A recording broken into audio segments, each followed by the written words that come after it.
नमस्कार YouTube family मित्रांनो आणि मैत्रिणींनो, प्रेमाची दुनिया या चॅनलमध्ये तुम्हा सर्वांचं अगदी मनपूर्वक स्वागत आहे. आपल्या या स्टोरीचे पुढील भाग खूपच इंटरेस्टिंग आणि मजेशीर असणार आहेत. त्याचबरोबर ते रोमॅन्टिक देखील असणार आहेत. त्यामुळे आपल्या चॅनेलला जास्तीत जास्त लाईक, शेअर आणि सबस्क्राईब करायला विसरू नका. तुम्हा सर्वांच्या सपोर्टची मला खूप गरज आहे. त्यामुळे प्लीज आपल्या चॅनेलला सबस्क्राईब करायला विसरू नका आणि यावरील नवनवीन अपडेट्स पाहत राहा. चला तर मग वेळ न दवडता सुरुवात करूया आजच्या या सुंदर भागाला. कथेच्या संगतीत प्रेमाची दुनियासोबत वळूया आपल्या आजच्या भागाकडे. विराज जोरात तनूला कानाखाली मारतो. तो आवाज त्या खोलीत घुमतो. मानवी मोठ्याने ओरडते, विराज, तुझी हिंमत कशी झाली तिला हात लावण्याची? तुझी दुश्मनी माझ्याशी आहे, तिला सोड, तिला हात लावू नकोस. त्यावर विराज मानवीलाही कानाखाली मारतो आणि म्हणतो, बघ, तुझ्यामुळं माझी अवस्था कशी झाली आहे. तुझ्या त्या बॉसने माझा एक हात आणि एक पाय कायमचा निकामी केला आहे. जर यांनी मला वाचवलं नसतं तर त्याने माझा जीव घेतला असता. पण हरकत नाही, आता मी त्याचा बदला घेणार आहे. तुझ्यासोबत मी ते सर्व करणार आहे जे त्या दिवशी अपूर्ण राहिलं होतं. असं म्हणून तो त्याच्या माणसांना आवाज देतो. तनू त्याला थांबवण्यासाठी हालचाल करू लागते, पण संजय तिच्या डोक्यावर जोरात दांडक्याचा वार करतात. त्यामुळे ती तिथेच बेशुद्ध होते. त्या दोघांच्या चेहऱ्यावरचे भाव खूपच गंभीर होते. त्या माणसांनी मानवीला सोडलं आणि शेजारच्या एका रूममध्ये नेलं. तिथे असणाऱ्या गादीवर तिला ढकलून दिलं. मानवी खूपच घाबरली होती. ती मोठमोठ्याने आरडाओरडा करत होती. त्याचबरोबर ती थरथरतही होती. विराज तिच्या जवळ येऊ लागतो तर ती मागे सरकू लागते, पण विराज तिच्या पायाला धरून तिला स्वतःकडे खेचतो. ती त्याला प्रतिकार करू लागते, हाताने मारू लागते. त्यामुळे विराज त्याच्या 2 माणसांना आदेश देतो. ते तिला पकडतात. विराज तिच्या अंगावरील ओढणी काढून फेकतो आणि तिच्याजवळ जाऊन तिच्या शरीराचा सुगंध घेतो. जणू काही तो एखादी नशा करत होता. तो तिच्या चेहऱ्यावर हात फिरवू लागतो आणि म्हणतो, डार्लिंग, जोपर्यंत तुझ्या या नाजूक आणि रसाळ शरीराचा आस्वाद घेत नाही तोपर्यंत माझ्या या जीवाला चैन पडणार नाही. असं म्हणून तो तिच्या मानेत तोंड खुपसतो. तो पुढे काही करणार तोच मानवी म्हणते, प्लीज मला सोड, नाहीतर माझा नवरा तुझ्यासोबत यापेक्षाही काहीतरी वाईट करेल. हे ऐकताच तो मोठमोठ्याने हसू लागतो आणि म्हणतो, बघूया, पण त्याआधी तुझा आस्वाद तर घेऊ दे. तो तिच्याजवळ झुकतो, पण मानवी मोठमोठ्याने किंचाळत होती. तो त्याच्या माणसांना सांगून तिच्या तोंडावर टेप लावतो आणि पुन्हा तिच्याजवळ जाऊ लागतो. अचानक एकामागून एक खूप गाड्या थांबल्याचा आवाज होतो. मानवीच्या हृदयाची धडधड खूपच वाढली होती. ती इतकी घाबरली होती की तिला काहीच समजत नव्हतं. तिच्या डोळ्यातून अश्रू सतत वाहत होते. गाड्यांचे आवाज ऐकताच संजय घाबरतो. तो विराजला तिथून जाण्याचा आदेश देतो, पण विराज मात्र तिथून हालायला तयार नव्हता. तो ऐकत नाही हे लक्षात येताच संजय कपूर तिथून पळ काढतो. पण रियांश, सुमित आणि त्याचे लोक संजय कपूरला आणि त्याच्या सर्व माणसांना पकडतात. रियांश मानवीला मोठमोठ्याने आवाज देऊ लागतो.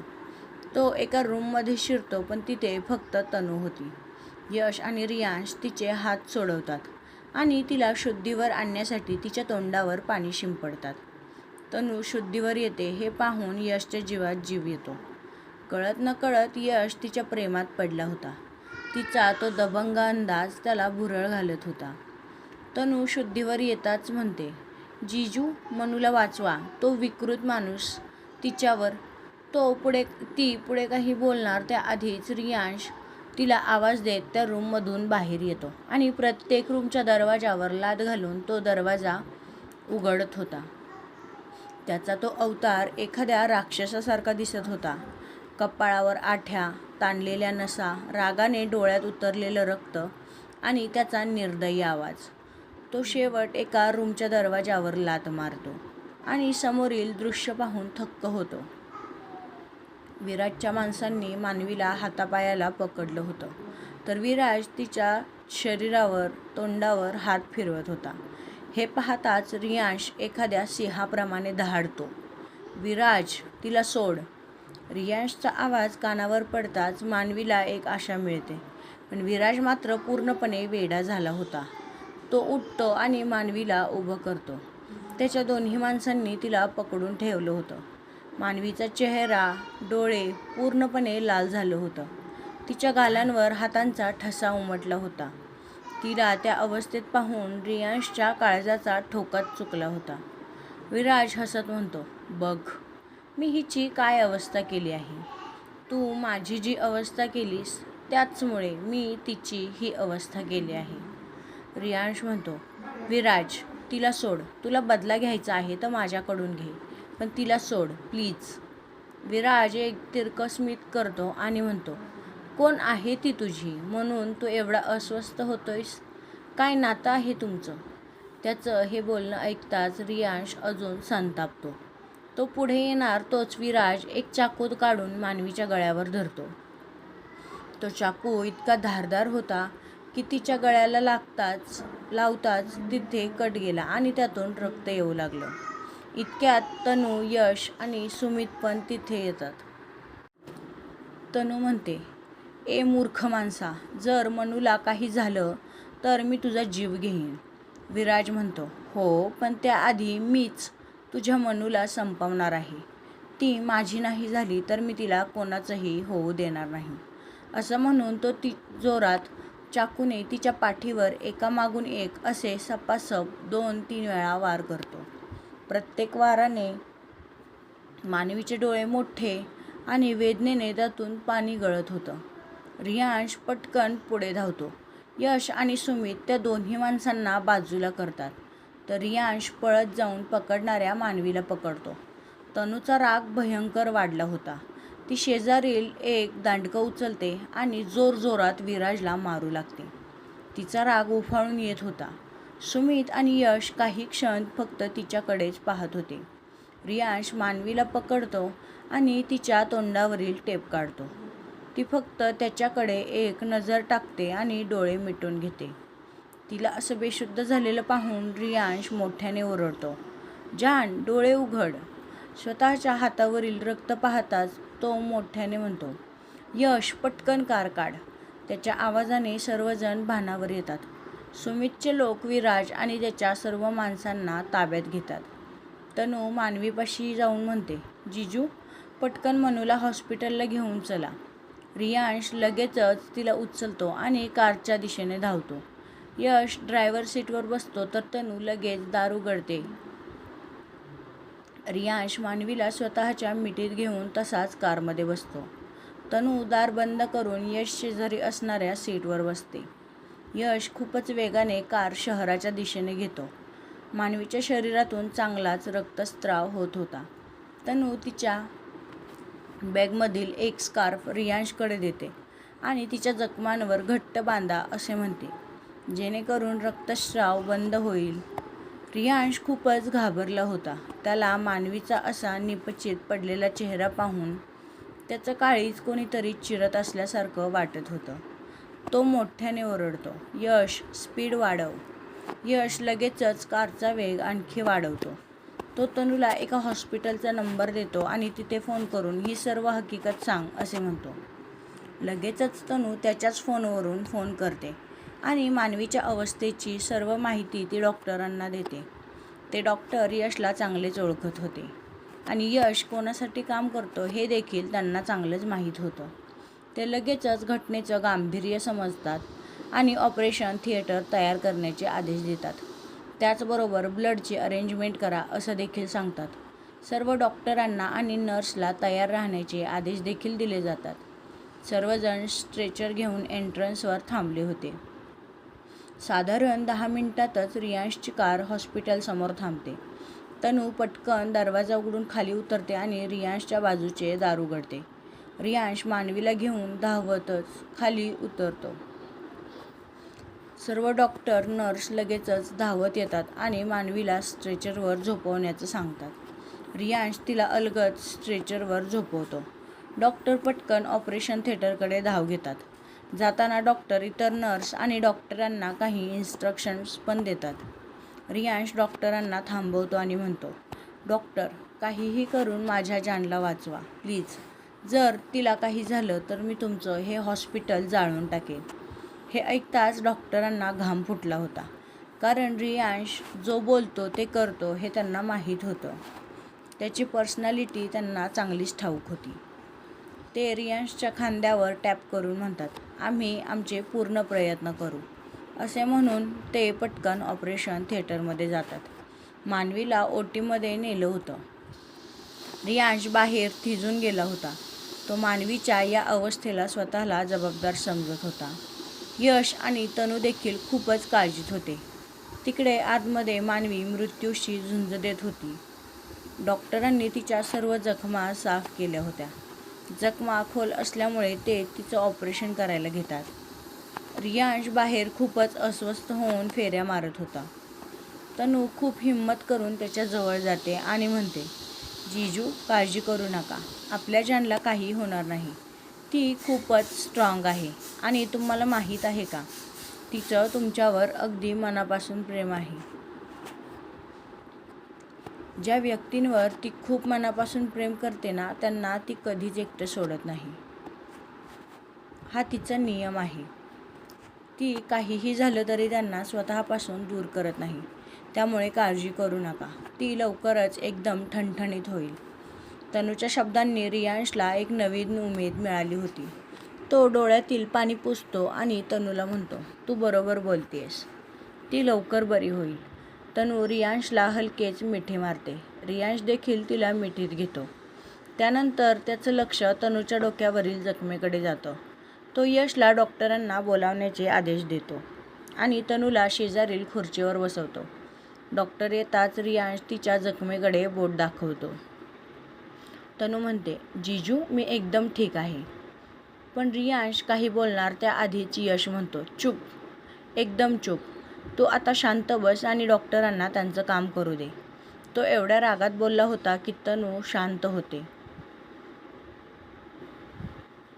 डॉक्टर तिची जखम साफ करतात आणि त्यावर अँटीसेप्टिक लावतात. तनूच्या तोंडून हलकीशी आह निघते. यश लगेचच तिच्याजवळ बसतो आणि तिचा हात हातात घेतो. तनूला हे थोडं विचित्र वाटत होतं. इतक्यात सुमित तिथे पोहोचतो आणि रियांशला सांगतो, आम्ही सर्वांना ताब्यात घेतलं आहे. तोच एक नर्स धावत बाहेर येते. तिला असं आलेलं पाहून सर्वजण घाबरतात. ती घाईघाईत म्हणते, तुम्ही ब्लड अरेंज करू शकता का? पेशंटचा ब्लड ग्रुप हॉस्पिटलमध्ये अवेलेबल नाही. तनू रागाने पुढे येते आणि म्हणते, पण मी तुम्हाला आधीच सर्व माहिती दिली होती, मग तुम्ही ब्लड अरेंज का केलं नाही? त्यावर नर्स म्हणते, मॅम आम्ही 2 बॅग अरेंज केल्या होत्या, पण पेशंटचा ब्लड लॉस खूपच झाला आहे, त्यामुळे त्यांना अजून रक्ताची गरज आहे. रियांशला तर काहीच सुचत नव्हतं. तोच तनू म्हणते, जीजू मनूचा ब्लड ग्रुप खूपच रेअर आहे, आता काय करायचं? सुमित पुढे येऊन म्हणतो, कोणता ब्लड ग्रुप आहे? त्यावर तनू ओ निगेटिव्ह असं म्हणते. सुमित काही बोलणार तोच यश म्हणतो, माझं रक्त घ्या. रियांश आणि तनू त्याच्याकडे पाहतात. तो म्हणतो, बॉस माझा ब्लड ग्रुप ओ निगेटिव्ह आहे, त्यामुळे मॅमला काही होणार नाही. असं म्हणून नर्स पटकन यशला ऑपरेशन थिएटरमध्ये नेतात. साधारण पाऊण तासांनी यश बाहेर येतो. रियांश त्याला मिठी मारतो. यश म्हणतो, बॉस टेन्शन घेऊ नका, मॅम लवकरच ठीक होतील. त्यानंतर नर्स आणि रियांश त्याला खुर्चीवर बसवतात. नर्स त्याला काहीतरी पिण्यासाठी देण्याविषयी सांगतात. रियांश सुमितला खुणावतो. सुमितने आधीच नारळ पाणी आणि खूप प्रकारचे ज्यूस आणून ठेवले होते, कारण सर्वांनाच त्याची गरज होती.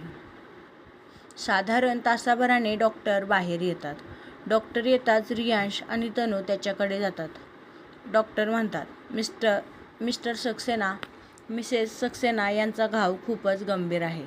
आम्ही ऑपरेशन केलं आहे आणि त्यांचं रक्त देखील भरपूर गेलं आहे, त्यामुळे त्यांना नवीन रक्त चढवलं गेलं आहे. आता त्या स्टेबल आहेत, पण जोपर्यंत त्या शुद्धीवर येत नाहीत तोपर्यंत त्यांच्या जीवाला धोका आहे. आजची रात्र आम्ही त्यांना अंडर ऑब्झर्वेशन ठेवणार आहोत. एवढं बोलून डॉक्टर निघून जातात. काही वेळाने मानवीला ICUमध्ये शिफ्ट केलं जातं. रियांश तिच्याजवळ जाऊन तिच्या कपाळावर चुंबन घेतो. तो म्हणतो, आय एम सॉरी जान, मी तुला एकटीला जाऊन द्यायला नको होतं, पण मी त्या विराजला सोडणार नाही. तुझ्या या प्रत्येक घावाच्या बदल्यात मी त्याला असा घाव देईन की त्याला मरण्याची भीक मागावी लागेल. एवढं बोलून तो ICUमधून बाहेर येतो आणि यश तनूला मानवीची काळजी घ्या असं सांगतो. त्याचबरोबर त्याने पूर्ण लॉबीमध्ये बॉडीगार्ड्स उभे केले होते आणि परवानगीशिवाय कोणीही आतमध्ये फिरकता कामा नये अशा स्ट्रिक्ट ऑर्डर दिल्या होत्या. तनूने त्याचा हा रागीट अंदाज पहिल्यांदाच पाहिला होता. तो सुमितबरोबर हॉस्पिटल बाहेर जातो आणि काही वेळातच ते दोघे अड्ड्यावर पोहोचतात. आता मात्र विराज, संजय आणि त्याच्या माणसांची अवस्था खूपच वाईट होती. कारण यावेळी सुमितने नाही तर शमशेरने त्यांना धारेवर धरलं होतं. यावेळी रियांशने शमशेरला हे काम दिलं होतं. शमशेरने त्या सर्वांना मारून मारून अर्धमेलं केलं होतं. रियांश विराज समोर जातो आणि रागाने त्याला बुक्क्यांचा मार देऊ लागतो. तो इतक्या रागात होता की आज शमशेर देखील त्याचा हा अवतार पाहून घाबरला होता. विराज म्हणतो, थांब, तू वेडा झाला आहेस का? त्या मुलीसाठी तू माझा जीव घेणार आहेस का? कोण आहे ती तुझी? रियांशचा राग अनावर झाला होता. तो सुमितला खुणावतो. सुमित एक लोखंडी रॉड त्याच्याकडे देतो. रियांश त्यानेच विराज, संजय आणि त्याच्या माणसांना मारू लागतो. त्याच्या माराने संजय आणि त्याची माणसे बेशुद्ध पडतात. पण विराजमध्ये मात्र अजूनही जीव होता. तो थरथरत्या आवाजात म्हणतो, तू मला जिवंत तर सोडणार नाहीस हे मला समजलं आहे, पण मरण्याआधी तुमच्या दोघांचं नातं काय हे तरी सांग.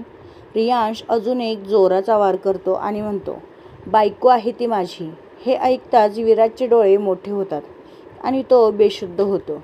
रियांश शमशेरला म्हणतो, या सर्वांना असा मृत्यू दे की पुन्हा जन्म घेताना हे 10 वेळा नाही तर 100 वेळा विचार करतील. एवढं बोलून तो तिथून बाहेर येतो आणि कारमध्ये बसून पुन्हा हॉस्पिटलच्या दिशेने निघतो. साधारण रात्रीचे 10 वाजले होते. तनू अजूनही आली नाही, त्यामुळे उषाजी तिला फोन करतात. ती फोन उचलते आणि म्हणते, सॉरी मावशी, मी आणि मनू गप्पांच्या गोंधळात तुम्हाला फोन करायलाच विसरलो.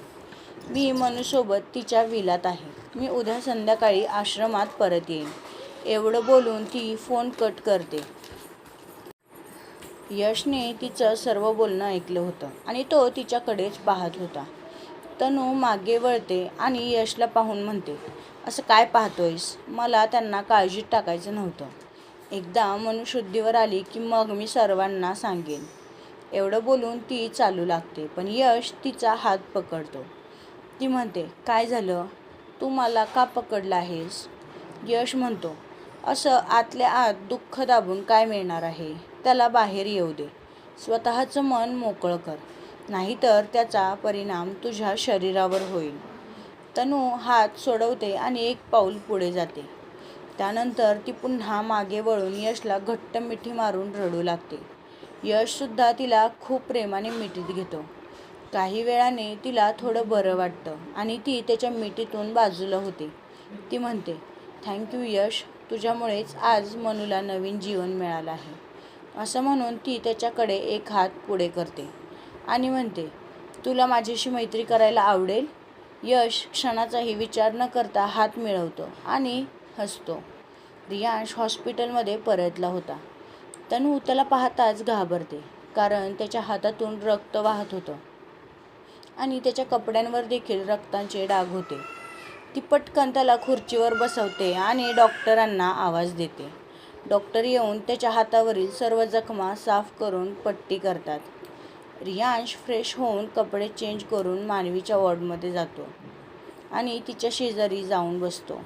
तो तिच्याकडे एकटक पाहत होता. त्याला ती निपचित पडलेली मानवी कधी डोळे उघडते असं झालं होतं. तो तिच्याकडे पाहतच झोपी जातो. दुसऱ्या दिवशी सकाळी 9च्या सुमारास मानवीला शुद्ध येते, पण तिच्या शरीरात खूपच वेदना होत्या. तर मित्रांनो, आपला आजचा भाग इथेच संपत आहे. हा भाग तुम्हाला कसा वाटला हे मला कमेंट करून सांगायला विसरू नका. त्याचबरोबर प्लीज आपल्या चॅनलला जास्तीत जास्त लाईक, शेअर आणि सबस्क्राईब करा. भेटूया पुढच्या भागात. तोपर्यंत बाय बाय.